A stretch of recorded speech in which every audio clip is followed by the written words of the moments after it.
Bueno, en el capítulo 5 del libro nos hablan acerca de cómo enumerar los autores y sus direcciones. Bueno, cuando hay coautores, los problemas de autoría pueden ir de lo trivial a algo catastrófico, ¿no? Pero nos preguntamos cuál es el orden correcto en cómo deben estar enumerados los autores y coautores. Bueno, con respecto a esto, no hay normas ni convenciones de aceptación general. Algunas revistas, sobre todo las revistas que son británicas, exigen que los nombres de los autores del artículo sean ordenados de manera alfabética, pero esto no sucede en las revistas estadounidenses. También se da una tendencia por incluir lo que se da por incluir al jefe de laboratorio, ya sea que éste hubiera o no hubiera participado en la parte de la investigación, ¿no? Y frecuentemente se le coloca lo que es al final. Otra tendencia más moderna es definir el primer autor como el autor principal. Como se comentaba anteriormente, el autor que dio la idea, por así decirlo, del trabajo. Ya sea un estudiante graduado, o sea, a pesar de ser un estudiante graduado y el otro investigador ser un científico más reconocido, y si de él ha sido la idea, eh, se, se opta por poner a él como autor principal, ¿no?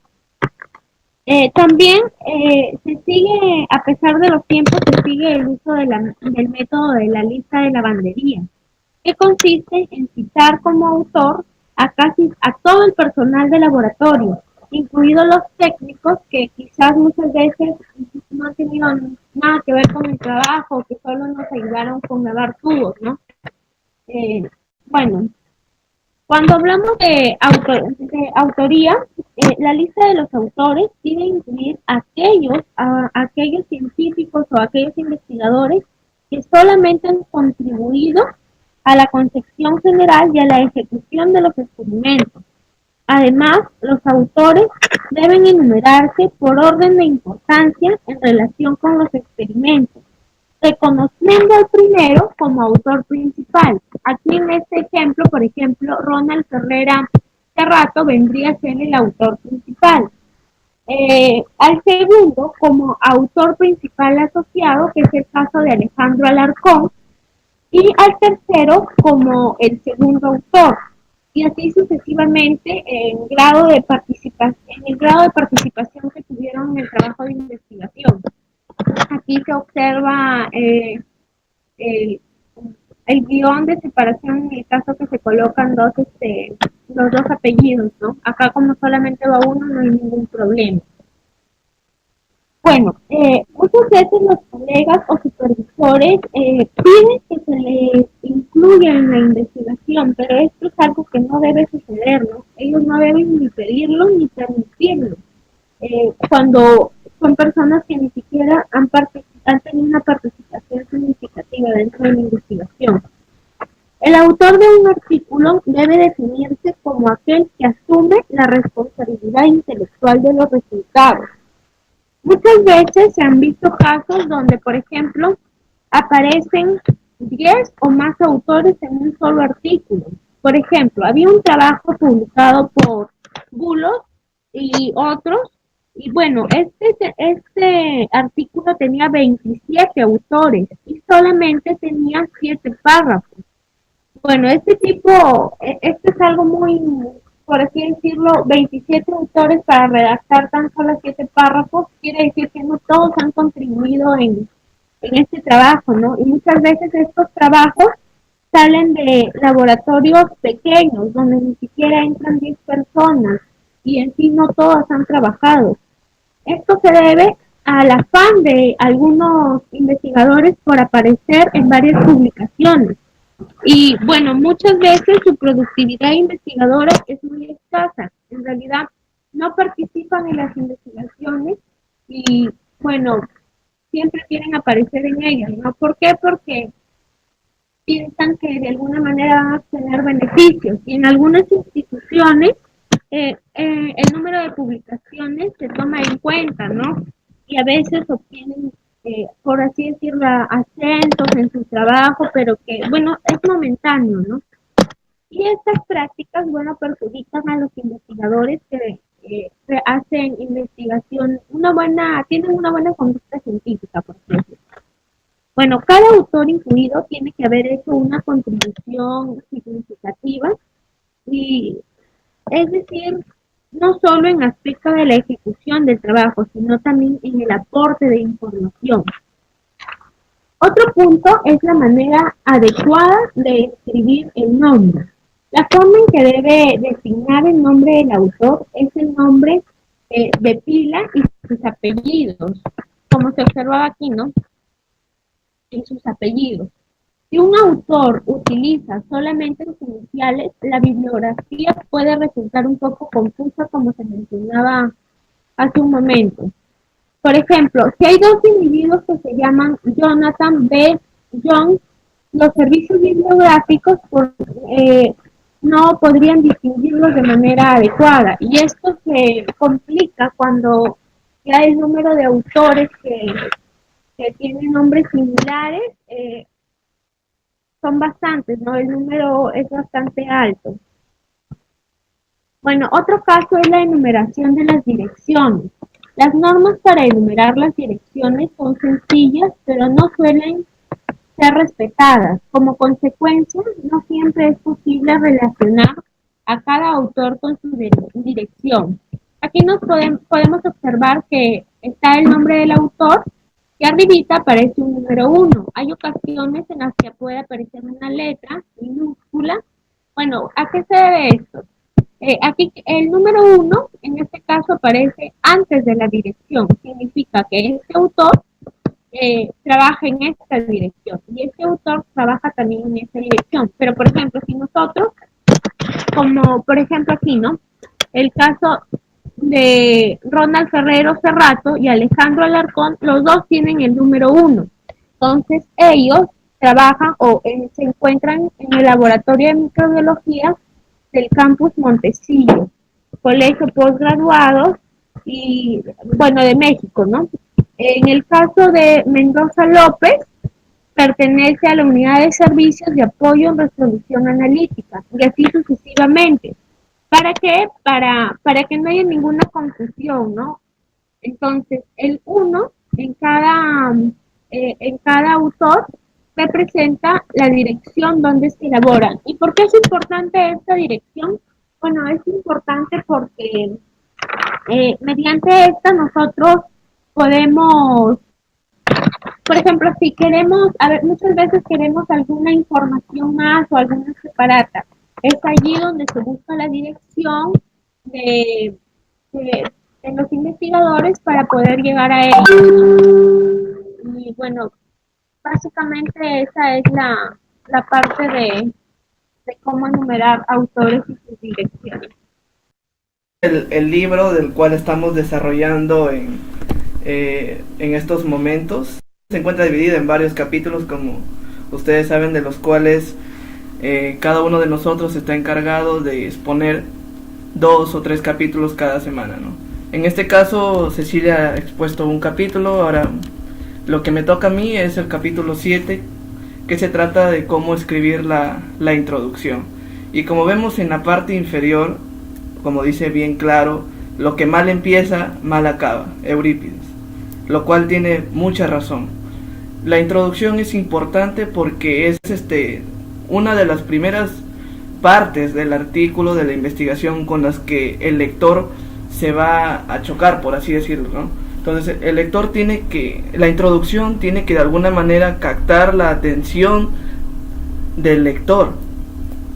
Si la introducción no es amena, podemos perder al lector. Entonces es responsabilidad de los autores redactar correctamente, no solamente la introducción, sino cada parte del artículo. Para esto hay algunas recomendaciones generales y luego posteriormente vamos a mencionar otras cosas más importantes. Dentro de las recomendaciones generales para, digamos, redactar correctamente una introducción, de acuerdo a lo que yo he podido leer del libro, tenemos como primer punto es que se debe considerar el tipo de público al que va dirigido el artículo, ¿no? La investigación. Esto es a fin de tener una base para decidir los términos y procesos que deben definirse o describirse y los que no. Ya que si no se tiene un propósito claro, puede ocurrir que se escriba en muchas direcciones y al final es confundir al lector. Y entonces, ¿qué es lo que pasa en el lector? Es que muchas veces el lector deja el artículo, a no ser que tenga que leerlo obligatoriamente, sí o sí.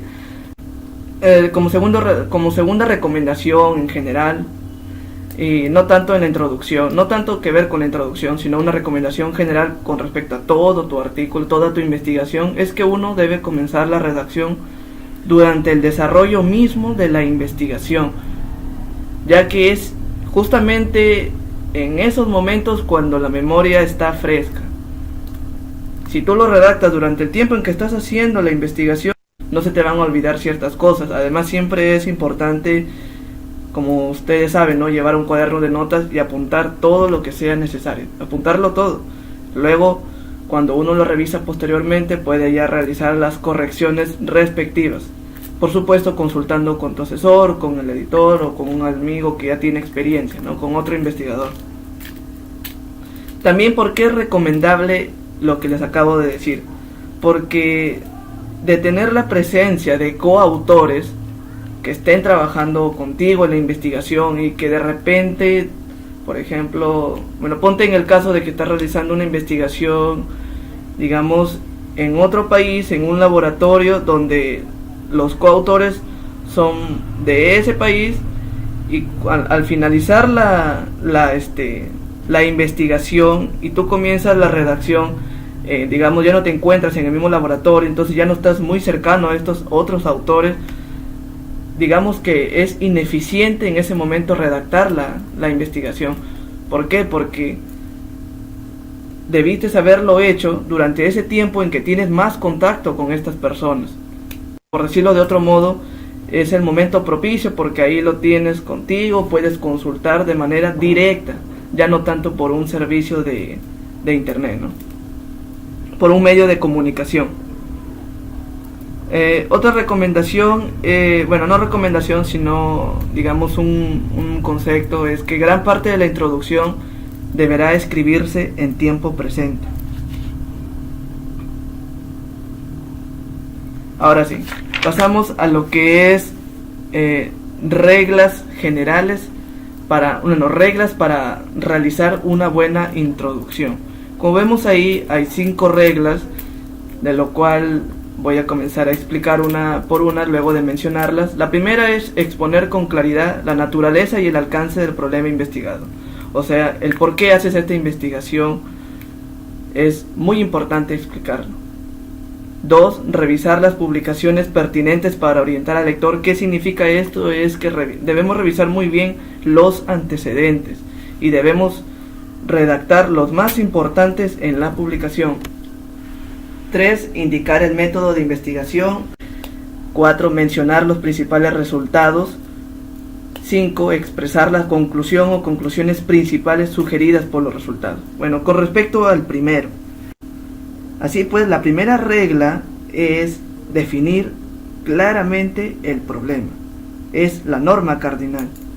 Y evidentemente, si no se expone el problema de una forma razonable y comprensible, los lectores no se van a interesar tanto en la solución que has encontrado a ese problema. Y aunque el lector se tome la molestia de leer tu trabajo, lo que es poco probable si el problema no se ha presentado claramente, no se va a dejar impresionar tan fácilmente por el resultado que le vas a dar. ¿Qué quiero decir con esto? Es que, más allá de la redacción científica, en realidad es muy importante comunicarse correctamente. Y esto no es algo sencillo, es algo que se adquiere con la práctica. Y no solamente abarca el tema de publicaciones científicas, sino que abarca mucho más. Está prácticamente en todos los campos de la comunicación. ¿A qué me refiero en todos los campos de la comunicación? Por ejemplo, lo que estamos viendo ahorita es cómo comunicarse efectivamente en la redacción de tu investigación para poder darle a entender a tu público todo lo que tú has investigado, los resultados, los objetivos, los materiales, todo lo que tú has investigado. Entonces tiene que importarte bastante esto. Otro sector es, por ejemplo, quién es el que más desarrolla esto en un tema de ventas, por ejemplo, los mejores vendedores, ¿no? Ellos saben que si ellos no se comunican bien, no van a lograr vender nada. Entonces ellos constantemente están practicando esto. Tienen ciertos tipos de, por así decirlo, prácticas, tienen que leer ciertas cosas, tienen que mover ciertas cosas. Por ejemplo, para el tema de ventas es muy importante la comunicación que tú haces con tu cuerpo. Esto es más importante, mucho más importante de lo que dices. ¿Por qué? Porque nosotros somos personas emocionales, ¿no? Bueno, eso ya es en el tema de ventas. En otro tema es muy importante comunicarse. Por ejemplo, lo que muchos fallan es en la docencia, ¿no? Si el docente no sabe comunicarse correctamente con los alumnos, entonces los alumnos se van a perder, no van a prestar atención. En conclusión, es muy importante saber comunicarse. Vamos a la regla número 2, que refiere a los antecedentes. Nosotros, como sabemos, la final de la introducción es suministrar suficientes antecedentes para que así el lector pueda comprender y evaluar los resultados del estudio sin necesidad de consultar publicaciones anteriores sobre el tema. Debe presentar también el fundamento racional del estudio. Y por encima de todo hay que manifestar breve y claramente cuál es el propósito al escribir el artículo. Ahora, con respecto al número 3, indicar el método de investigación, se debe, en cierto modo, explicar el diseño que has tomado para tu investigación. Y si, como dice ahí, si de ser necesario, vas a exponer tu razón por la cual has elegido ese método. Con respecto a los dos últimos, es que ya trata más acerca de los resultados y las conclusiones. Es que no hay que tener al lector en suspenso. Es mejor que siga el desarrollo de las pruebas. ¿Por qué es esto? Ya que un final sorpresa no es el objetivo de una publicación científica. ¿Y por qué? Muchos autores, especialmente los principiantes, cometen el error de reservarse los resultados más importantes hasta bien avanzado el texto. En casos extremos, incluso muchos autores omiten a veces los resultados importantes en el resumen. Y esto se da porque al parecer confían en crear suspenso mientras avanzan hacia la culminación del artículo. O sea que los resultados más importantes lo ponen casi al final, teniendo la idea de que el lector va a estar completamente interesado. En realidad no es así. Para una redacción científica, como bien dice aquí una pequeña frase, leer un artículo científico no es como leer una novela policíaca. En realidad queremos saber desde el principio que quien lo hizo fue el mayordomo. Ragnus, 1981. ¿Qué quiere decir esto? Que en la introducción ya deben estar contenidos los resultados más importantes. Con respecto a estas imágenes, esa imagen hace referencia, como ven ahí, una especie de anzuelo.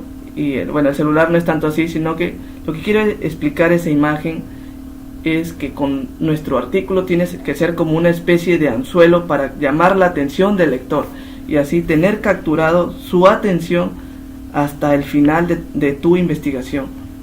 Y por eso es importante saber cómo redactar, ya que no queremos que no nos pase esto, ¿no? Un artículo mal redactado no va a llamar la atención de los lectores y, como vemos en la imagen, tú puedes lanzar el anzuelo, pero todos los peces están por otra parte, ¿no? Bueno, el capítulo 8 es acerca de los materiales y métodos, ¿no? Cómo escribir la sección de materiales y métodos. Para esto empezamos con que en una pequeña frase, el mayor invento del siglo XIX fue la invención del método de inventar.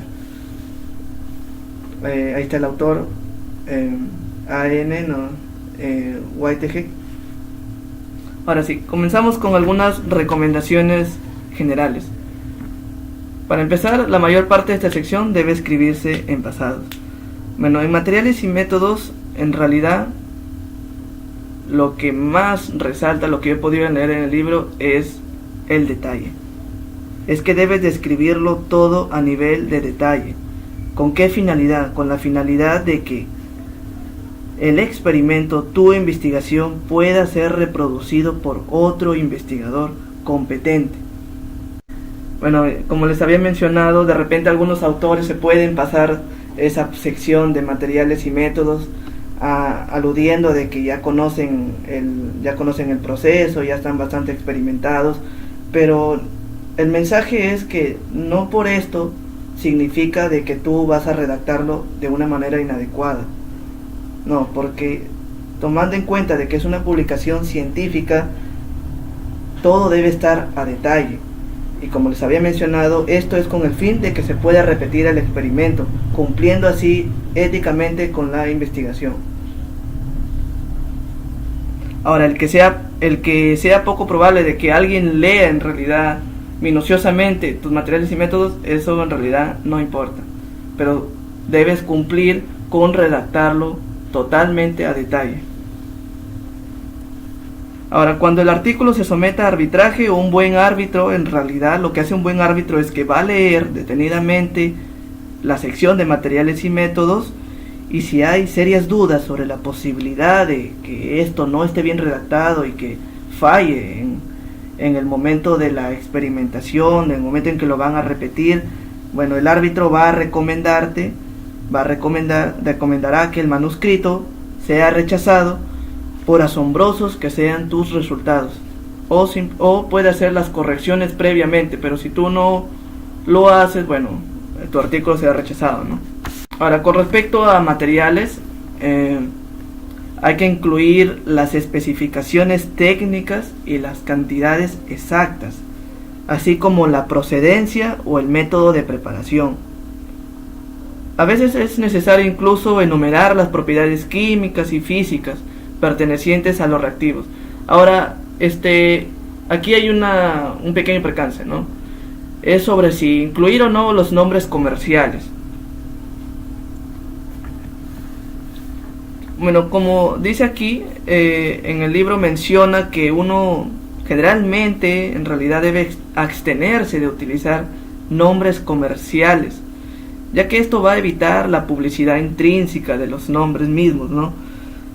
Pero sucede de que si el nombre comercial de determinado producto y ese producto cambia en alguna parte de su preparación, o sea que es algo modificado al producto genérico, al producto general, en ese momento sí es necesario incluir el nombre comercial del producto, como por ejemplo ahí apreciamos Kleenex, pañuelos de papel, ¿no? Esa es la manera correcta de cómo mencionarlo, describirlo en la redacción. Primero va el nombre comercial y luego va el nombre genérico. Siguiendo con la parte de materiales, hay unas recomendaciones con respecto a esto. Los animales, plantas y microorganismos experimentales deberán identificarse exactamente, utilizando por lo común las designaciones de género, especie y cepa. Leo, un ratito. Por ejemplo, en la parte de poner los nombres comerciales o no, se debían poner en el caso de que solamente ese producto sea lo que tú quieres, ¿no? Por ejemplo, en las pruebas patentadas, por ejemplo, el Cobas Test, ¿no?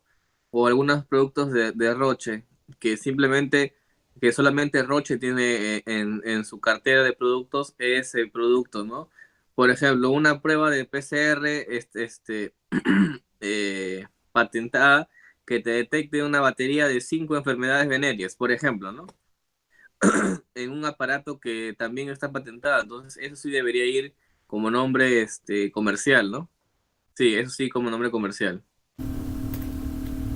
Y ahora sí, continuando, como les dije, es necesario especificar algunos datos muy importantes si es que se utilizan animales, plantas o microorganismos en el experimento.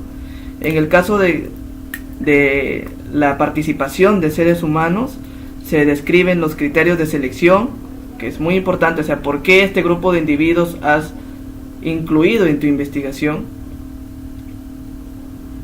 Y además se añadirá al manuscrito, si la revista lo requiere, aunque en realidad yo considero que es importante, una declaración de que los interesados han dado su consentimiento con conocimiento de causa, o sea, su permiso, su declaración de que ellos han aceptado participar en el experimento.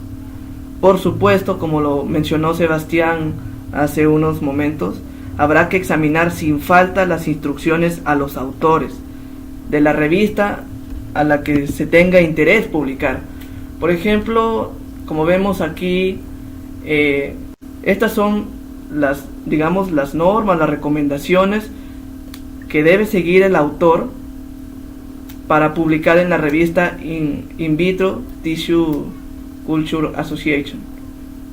Por ejemplo, si es de líneas celulares, como les digo, debe indicarse claramente la procedencia de las células utilizadas, la especie, sexo, raza y edad del donante, si pertenece a una línea celular primaria o ya establecida, deberá agregarse, entre otras cosas. No, en realidad este no es el fragmento completo, es bastante largo para darse cuenta de qué tan detalloso debe ser el autor, al momento de redactar los materiales y métodos. Bueno, siguiendo, en la parte de métodos, aquí más trata sobre que el orden de presentación ordinario es cronológico, aunque, sin embargo, no siempre se va a cumplir esto. ¿A qué me refiero con lo que les acabo de decir? Por ejemplo, si se realizan varios ensayos y tú al momento de explicarlo en la metodología y si hay ensayos que son parecidos, o sea que su desarrollo es parecido, debes redactarlos ambos en el mismo momento. O sea, no vas a redactar un ensayo aquí y luego de varias páginas o algunas páginas redactar el otro tipo de ensayo, cuando en realidad los dos son parecidos, ¿no? Debes seguir un orden cronológico, juntarlos si son parecidos para así no producir una confusión. En la parte de subtítulos, en realidad en la sección de materiales y métodos, es en esta sección en la que ya se pueden utilizar los subtítulos. Y hay que hacer siempre que lo sea posible, de que los subtítulos formen una conexión, un enganche con los que van a ser utilizados en la parte de resultados. Ahora, con la parte de mediciones y análisis, uno debe ser exacto. Los métodos son análogos a las recetas de cocina. ¿No se han fijado? Las recetas de cocina todo lo tiene detalladamente en un orden cronológico, todo está bien redactado. Por ejemplo, si se calentó una mezcla de reacción, uno debe indicar la temperatura. Las preguntas sobre el cómo y el cuándo no deben ser respondidas ni por el lector ni por el revisor de tu publicación. Deben ser respondidas por el mismo autor. El autor debe preocuparse por eso. Con respecto a los análisis estadísticos, estos son a menudo necesarios, pero deben presentar y examinar los datos, no las estadísticas. Generalmente una larga descripción de métodos estadísticos indica que el autor ha adquirido recientemente esa información y cree que los lectores necesitan ser igualmente ilustrados. O sea que en la redacción de la parte de materiales y métodos, como uno sabe, hay distintos tipos de técnicas estadísticas y no te vas a exponer a explicar todas, ¿no? Si la técnica estadística que tú has elegido ya es bastante conocida, o sea, es bastante usual que los investigadores lo usen, debes ir directamente a tu técnica estadística. No tienes por qué pensar en que tienes que explicar todas las técnicas.